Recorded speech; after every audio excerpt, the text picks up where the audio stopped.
In our passage today, from the Gospel of Luke, chapter 19, verses 11 through 27, Jesus is almost at the end of his very long journey to Jerusalem. The next stop is the holy city.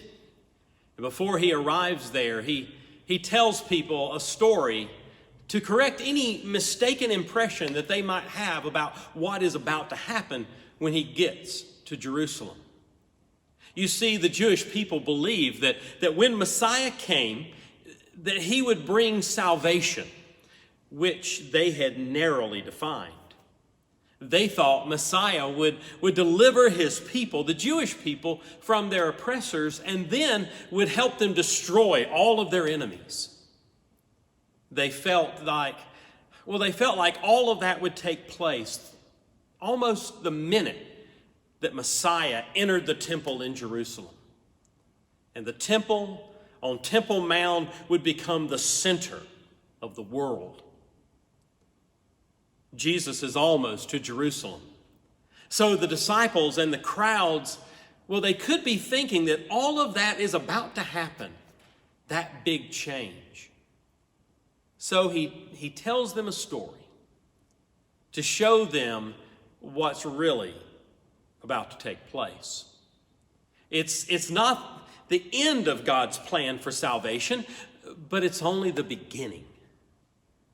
The parable that Jesus tells is a parable about a man who goes away to receive his kingdom. He calls his servants together and he gives each one of them about 3 to 4 months' wages all at once. And he tells them to engage in business while he's gone. Well, another translation says, "Take what I give you and do the best with it until I return."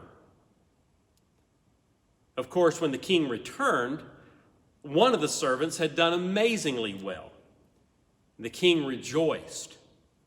The next servant had done very well, and the king rejoiced. But then came that final servant. He told the king that he took what he had been given, 3 to 4 months' wages, and he had wrapped it all up and he had buried it in the ground. He didn't even bother to put it in the bank to draw a little interest. Well, the king did not rejoice. The king was not impressed. As we think about this passage, of course, we can think about how this passage could refer to money, to the financial resources which God has entrusted to us, and how we are only stewards of those. Do we do the most we can for the kingdom of God with what we've been given? But see, you can also read this passage and you can think about the gifts that God has given you, the gifts and the abilities that God has placed in your life. Do we take those gifts and abilities and use them for the growth of the kingdom? Do we do the best we can with them to help show God's love? Or,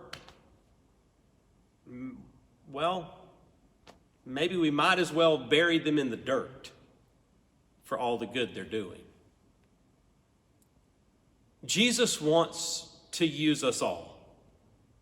He wants us to use all of the gifts and all the abilities that we have been given, and he wants us to contribute those to the great work of building the kingdom, sharing the message of salvation, offering hope and help. But it's up to us what we do with what's been entrusted to us. So as Jesus is getting closer to Jerusalem, as the journey is getting almost drawing to a close, how do you use the gifts that God has placed in your life? Do you use the financial resources and invest in the building of God's kingdom?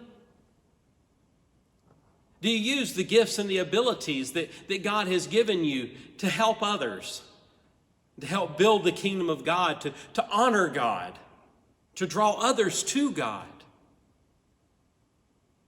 Today, when you pray, think about how God has blessed your life and ask God to help you to learn how to be a blessing in His name to others, using all that He has placed in your life to help build His kingdom.